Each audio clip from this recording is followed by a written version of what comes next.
เกิดอีหยังขึ้นกับรถอาอายถูกเจ้าหน้าที่อยู่ด่านตำรวจสั่งให้หยุดกะทันหันงานนี้อาอายจะรอดหรือจะอยู่ที่ด่านหั้นต่อไปสบายดี FC แฟนคลับเสียงวีหกนกพงศกร FC แฟนคลับของน้องอาอายสกุลณพรมาพบมาพ้อกันคลิปนี้ห้วยเป็นเรื่องราวที่น่าตื่นตระหนกตกใจ FC แฟนคลับทั้งฝั่งลาวฝั่งไทยได้เห็นแล้วก็รู้สึกว่าตกใจแทนน้องอาอายสกุลณพรเนาะก่อนจะไปลงเรื่องราวลึกซึ้งขอทักทายสบายดี FC แฟนคลับ ทุกทั่วหน้าบ่ว่าจะเป็นชาวไทยบ่ว่าจะเป็นชาวลาวชาวนครหลวงเวียงจันทน์ก็ตามโดยเฉพาะ FC แฟนคลับอยู่ทั้งต่างดงต่างแดนผู้ที่คอยสนับสนุนซัปพอร์ตเบิ่งเรื่องราวการเคลื่อนไหวของน้องอาอายอยู่ตลอดเวลาในช่วงการแสดงมื้อวานนี้มื้อที่ผ่านมาเนาะท่านผู้ชมเนาะมื้อที่ผ่านมานี่หลังจากแสดงจบน้องก็คงจะเดินทางกลับเจ้ากลับเรือนหรือบ่แล้วก็ไปเจอด่านปรากฏว่าพวกเจ้ารู้บ่เจ้าหน้าที่ตำรวจสั่งหยุดแบบกะทันหันเนี่ยแต่พวกเจ้ารู้บ่รูปภาพดังกล่าว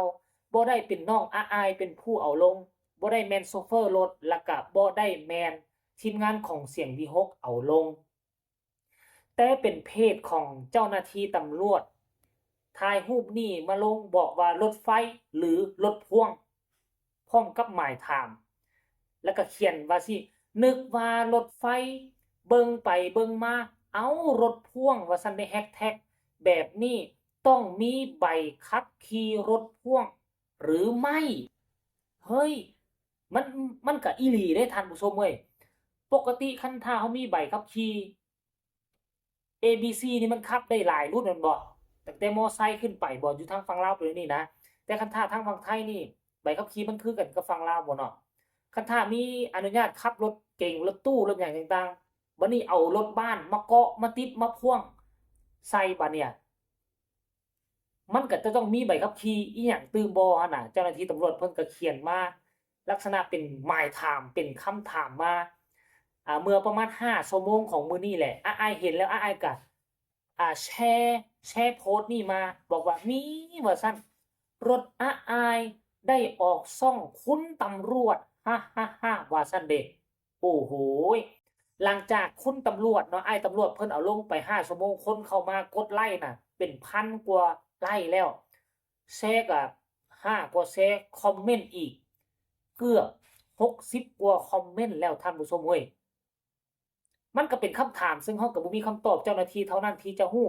สรุปรวมแล้วก็อายก็คงจะผ่านไปได้หั่นล่ะเนาะท่านผู้ชมเอ้ยผู้ใดมีความรู้ทางด้านกฎหมายก็พากันอันนั้นนะแต่ว่าเพิ่นปิดป้ายไว้อย่างดีเดะปิดทะเบียนไว้แต่ว่ารูปของอายเต็มอยู่หั่นเลยรูปของอายเต็มบ่แ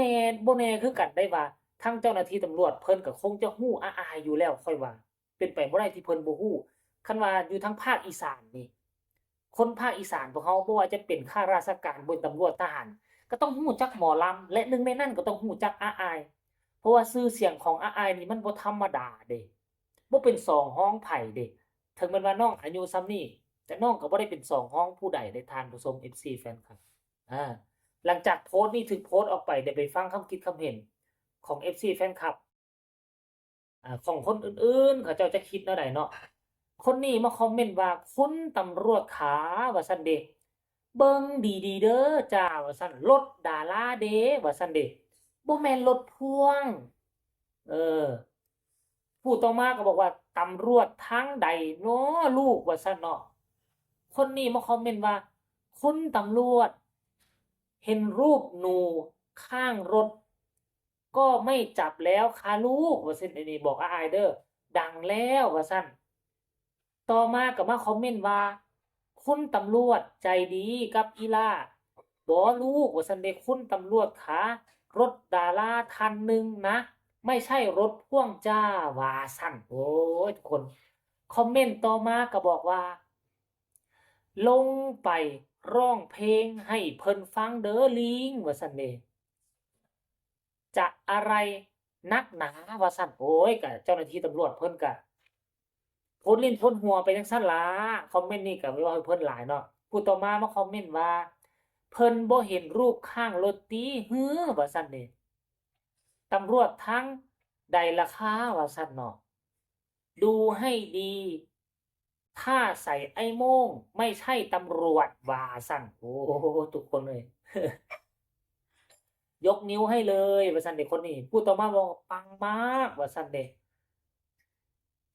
ไปขนส่งทำให้ถูกกฎหมายนะว่าซั่นเด้ก็แม่นอยู่ได้ท่านผู้ชมมันมีโอกาสที่จะบ่ถูกต้องตามกฎอยู่ได้เนาะเอารถตู้มาพ่วงใส่นี่เนาะไปทำแล้วใช่ไหมน้องอายตอนพ่อจ๋ามีรถบ้านคันใหม่แม่แม่บอกจ่าไหล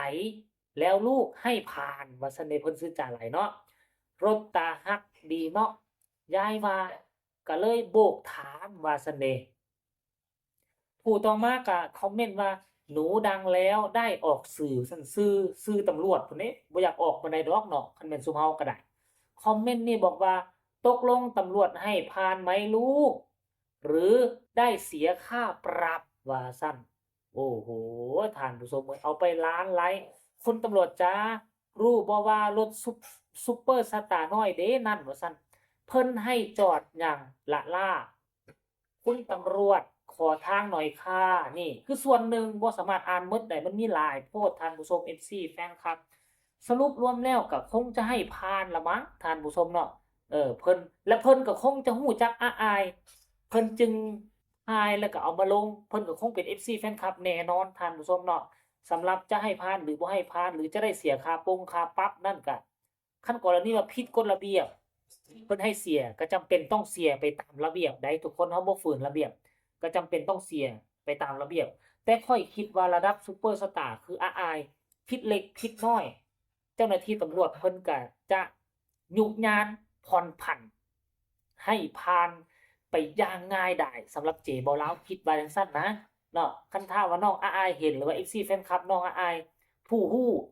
ว่าสรุปรวมแล้วอ้ายได้เสียค่าปรับบ่หรือว่าเจ้าหน้าที่ตำรวจผ่อนผันให้ก็คอมเมนต์มาใต้คอมเมนต์ช่องเจบ่าวลาวเด้ออยากฮู้อีหลีอีหลอเนาะก็คงจะให้ผ่านได้เห็นอ้ายมีรอยยิ้มอยู่ได้อ้ายเป็นผู้ไปแชร์มากับตนเองเลยเข้าอันน่ะแอปฟ้าของตนเองท่านผู้ชมเอ้าสำหรับคลิปนี้ก็พ้อกันช่องถ้อยคำยามแลงก็มีเรื่องราวตื่นตระหนกตกใจเกี่ยวกับศิลปินตัวน้อยอ้ายสกุลนพร ลูกสาวของบอสนกพงศกรเอามาฝากเอามาต้อนกันเพียงซ้ำนี้ก็แล้วกันเด้อท่านผู้ชม FC แฟนคลับผู้ใดเห็นแล้วก็ฝากกดไลค์กดแชร์กดติดตามที่สำคัญอย่ากดข้ามโฆษณาผู้ใดมีคำตำหนิติชมคำคิดความเห็นส่งข่าวมาได้ทางใต้คอมเมนต์สำหรับคลิปนี้ลาท่านผู้ชมไปก่อนสบายดี